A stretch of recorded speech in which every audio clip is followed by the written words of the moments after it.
Cricket आए दिन sports से रिलेटेड खबरें टीवी या अखबार में आती रहती है, फिर चाहे वो खबर कितनी भी बड़ी हो या फिर छोटी। मगर क्रिकेट एक्चुअल में जितना सुंदर दिखता है उतना असल में नहीं है। और इस तरह की बात को 2007 की पाकिस्तानी टीम से बेटर कौन जान पाएगा। वो टीम जो कि आई तो थी इंजमाम उल हक की कैप्टनसी में वर्ल्ड कप खेलने, मगर अनफॉर्चुनेटली उन्हें कुछ ऐसा देखने को मिला जिसने उस पूरे 2007 के ओडीआई वर्ल्ड कप के साथ साथ पूरी दुनिया को हिला के रख दिया। हमने क्रिकेट में कई बार शॉकिंग इंसिडेंट सुने हैं, फिर चाहे वो 2013 की स्पॉट फिक्सिंग हो या फिर 2008 का मंकी गेट स्कैंडल, मगर इन सब इवेंट्स में डेथ इन्वॉल्व नहीं थी। मगर जो 2007 में देखना पड़ा पाकिस्तानी टीम को वो इस सबसे बियॉन्ड था, और वो था उनके कोच बॉब वुलमर की death. He was killed in his hotel room in Jamaica just hours after his team had suffered a humiliating defeat against Ireland in the Cricket World Cup. Yes, you heard it right। जहाँ पे एक तरफ Pakistani team world cup में struggle करते हुए नजर आ रही थी, वहीं दूसरी तरफ उन्हीं के कोच के साथ ये सब हो जाएगा जिसका किसी को भी आइडिया नहीं था। बॉब वुलमर की डेथ के बाद पूरी दुनिया में कॉन्स्पिरेसी थ्योरीज का जन्म होना स्टार्ट हो गया था। मगर आखिर उनकी डेथ के पीछे क्या राज था? क्या सही में इसमें पाकिस्तानी प्लेयर्स का इन्वॉल्वमेंट था?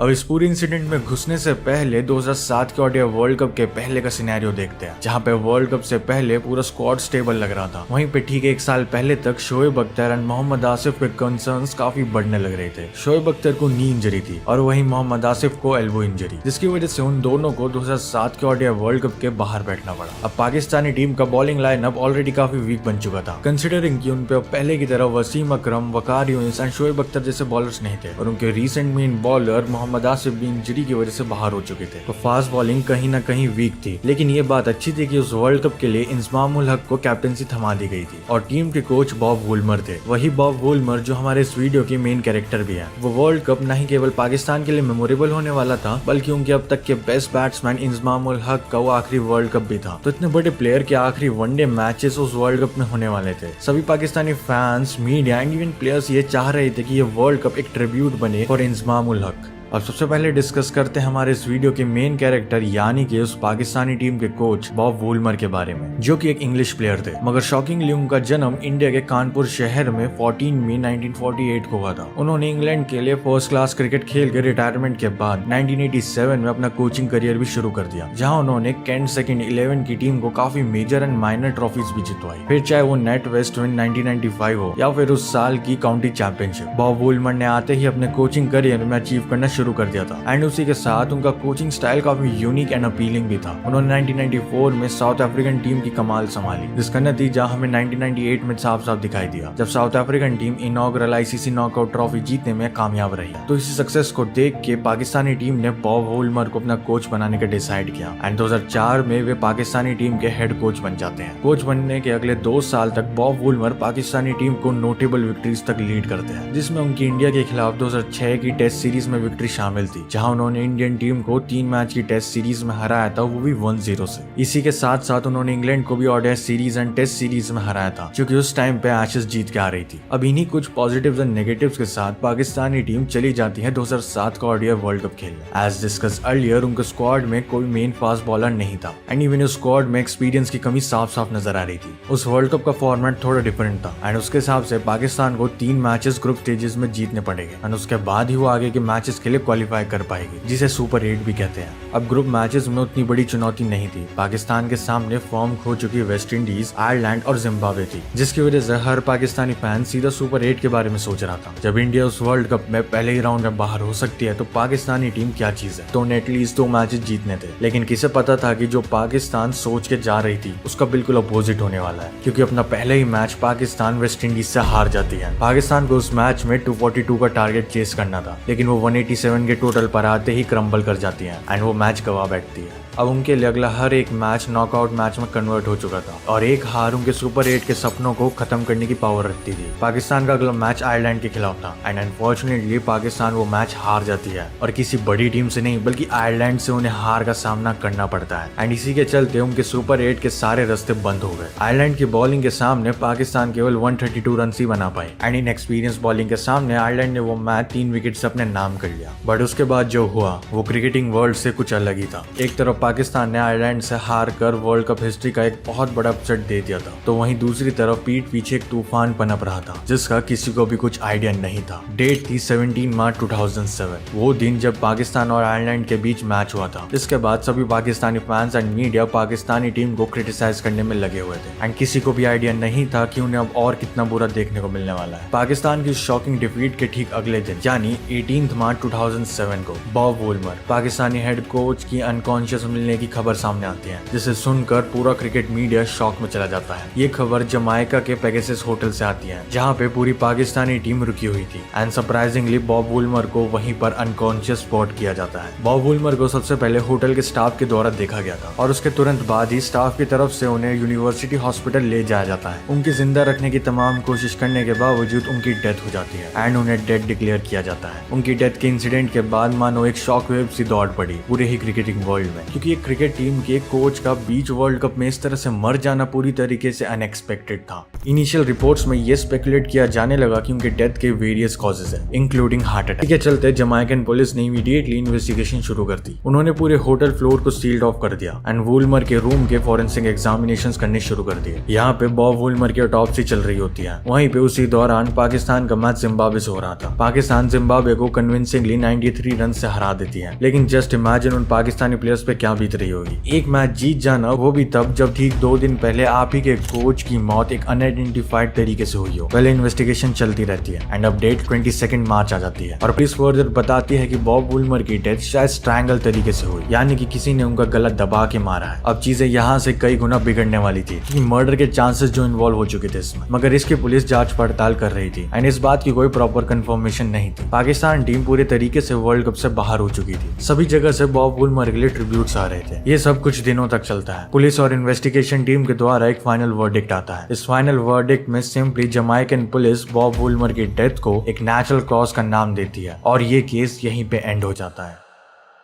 अब जो लोग ये सोचकर बैठे थे कि ये केस और आगे जाएगा एंड अपनी कॉन्स्पिरेसी थ्योरीज बना रहे थे, उन्हें इस चीज से काफी डिसअपॉइंटमेंट हुई। बीच वर्ल्ड कप में शॉकिंग हार के ठीक अगले दिन कोच की मौत हो जाना एक नॉर्मल हार्ट अटैक की निशानी तो नहीं लग रही थी। इस मौत का वर्ल्ड कप पर भी इम्पैक्ट पड़ा क्योंकि इस इंसिडेंट की वजह से सिक्योरिटी मेजर्स बढ़ा दिए गए थे एंड इवन उस पूरे टूर्नामेंट की वाइब भी काफी नेगेटिव हो गई थी। अब इन्वेस्टिगेशन तो खत्म हो गई, लेकिन कॉन्स्पिरेसी थ्योरीज अभी भी बन रही थी, जिसमें से एक फेमस थ्योरी ये कहती है कि बॉब वुलमर का मर्डर किया गया था क्योंकि बॉब वुलमर एक बुक लिख रहे थे करप्शन एंड मैच फिक्सिंग से रिलेटेड, जो कि आगे जाके क्रिकेट वर्ल्ड में बड़े राज खोलने वाली थी। ये थ्योरी काफी प्रोमिनेंट इसलिए है क्योंकि जब फाइनल इन्वेस्टिगेशन खत्म हुई तब ये तो कंफर्म हो गया था कि बॉब वुलमर किसी बुक पे वर्क कर रहे थे। रिपोर्ट्स के हिसाब से वो अपने क्रिकेटिंग एक्सपीरियंस के बारे में बुक लिख रहे थे, ना कि किसी मैच फिक्सिंग से रिलेटेड। कुछ और रिपोर्ट्स ये भी बताते हैं कि बॉब वुलमर को इससे पहले डेथ थ्रेट्स तक रिसीव हुए थे एंड इवन ये भी बताया जाता है कि उनके कनेक्शन हैंस क्रोनिये से भी थे, जो कि खुद एक मैच फिक्सिंग स्कैंडल में इन्वॉल्व थे। लेकिन इन सब चीजों के बाद अगर इस इंसिडेंट में सबसे शॉकिंग इंसिडेंट की बात करी जाए तो वो अभी आना बाकी था। बात थी 25 मार्च की रात की, जब जमाइकन पुलिस को वो क्लू मिल गया जिसने आने वाले समय में क्वेश्चंस का दरवाजा खोल दिया। 25 मार्च की रात को जब पुलिस इस केस की इन्वेस्टिगेशन कर रही थी और होटल की सीसीटीवी फुटेजेस देख रही थी, इसी बीच उन्हें एक सीसीटीवी फुटेज मिली जिसने उन्हें शॉक करके रख दिया। वो फुटेज थी 18 मार्च की होटल कॉरिडोर की, उसी रूम के बाहर के कॉरिडोर की जहाँ पर बॉब वुलमर की डेथ हुई थी। जमाइकन पुलिस के डिप्टी कमिश्नर मार्क शील्ड इस फुटेज को काफी डीपली स्टडी कर रहे थे। उन्हें इस बात की उम्मीद थी कि रूम के अंदर तो कुछ सस्पिशियस नहीं मिला, लेकिन बाहर कॉरिडोर में उन्हें कहीं ना कुछ राज जरूर मिल जाएगा। और वैसे ही होता है। फुटेज में हमें 2 पाकिस्तानी प्लेयर्स घूमते हुए नजर आते हैं और वो 2 प्लेयर्स कोई और नहीं बल्कि wicket keeper Kamran Akmal and assistant coach Mushtaq Ahmed थे। पुलिस ने जैसे इन दोनों प्लेयर्स को स्पॉट किया, उन्होंने उस फुटेज को काफी डिटेल से एग्जामिन करना शुरू कर दिया, इस होप में ताकि उन्हें इन प्लेयर्स की मूवमेंट और बॉब वुलमर की डेथ का कोई कनेक्शन मिल पाए। लेकिन पुलिस को ऐसा कोई भी सबूत नहीं मिल पाता है। बाद में जब कामरान अकमल एंड मुश्ताक अहमद से इस फुटेज के रिगार्डिंग क्वेश्चन किया गया तो उन्होंने काफी नॉर्मल आंसर्स दिए। जैसे कामरान अकमल बताते हैं कि वो होटल के 12th फ्लोर जहां पर बॉब वुलमर का कमरा लोकेटेड था वहां पे इसलिए गए क्योंकि वहां पर इंटरनेट अच्छा आता था एंड इसी वजह से इंटरनेट को एक्सेस करने के लिए वो उस फ्लोर पर घूम रहे थे। उस होटल की सारी इंटरनेट फैसिलिटीज उसी फ्लोर पर लोकेटेड थी, तो वो जगह एक कॉमन एरिया टाइप बन गया था पाकिस्तानी प्लेयर्स का to hang out and use internet. तो कामरान अकमल का ये बयान काफी सस्पिशियस तो नहीं लेकिन ऑब्वियस लग रहा था। लेकिन जहाँ पे मुश्ताक अहमद की बात आती है वो बताते हैं कि एक असिस्टेंट कोच होने के नाते वे एक दूसरे प्लेयर के रूम को विजिट कर रहे थे as part of their routine for discussions and planning and even उनका बॉब वुलमर के रूम से उस दिन कोई एज रिलेशन तक नहीं था। अब इन स्टेटमेंट से दिक्कत किसी को भी नहीं थी, लेकिन यहाँ पर एक प्रॉब्लम आती है। जो भी स्टेटमेंट इन दोनों लोगों ने दिए उसका एविडेंस किसी के पास भी नहीं था, और होगा भी कैसे क्योंकि रीजंस इतने ऑब्वियस थे कि काउंटर करना इम्पॉसिबल था। एंड इसके बाद पुलिस का उनके ऊपर से शक हट जाता है। जितना ज्यादा कॉन्स्पिरेसी थ्योरीज बनती जा रही थी उतना ज्यादा उनकी डेथ मिस्टीरियस बनती जा रही थी, जो कि उस टाइम की न्यूज हेडलाइन साफ साफ बयां कर रही थी। 2007 का वो वर्ल्ड कप खत्म होता है एंड ऑस्ट्रेलिया उसे कन्विंसिंगली जीत भी जाती है, लेकिन उस वर्ल्ड कप में बाकी वर्ल्ड कप जैसी वाइब नहीं बची थी, और वो सब हुआ था बॉब वुलमर की डेथ की वजह से, जिसे ऑफिशियली तो नेचुरल कॉज की वजह से बताया जाता है, लेकिन उनके फैंस एंड बाकी क्रिकेट फैंस उसे एक मर्डर मिस्ट्री की तरह ही मानते हैं। एंड जितना इम्पैक्ट लोगों ने सोचा था कि ये डेथ डालेगी उससे कई ज्यादा इम्पैक्ट डाल के चली जाती है। एंड इवन आज भी बॉब वुलमर की डेथ क्रिकेट हिस्ट्री में सबसे रहस्यमयी और चर्चित घटनाओं में से एक है। उस इंसिडेंट के बाद से बॉब वुलमर की कोचिंग स्टाइल एंड लेगेसी को कंटिन्यू रखा गया। बॉब वुलमर की डेथ ने ना ही केवल कोचेस की इंपॉर्टेंस बढ़ा दी क्रिकेटिंग वर्ल्ड में, लेकिन ये भी बता दिया कि जितना pressure players on the field ले रहे होते हैं किसी भी मैच का, उसी सेम इंटेंसिटी का प्रेशर कोचेस को भी हैंडल करना पड़ता है ऑफ फील्ड।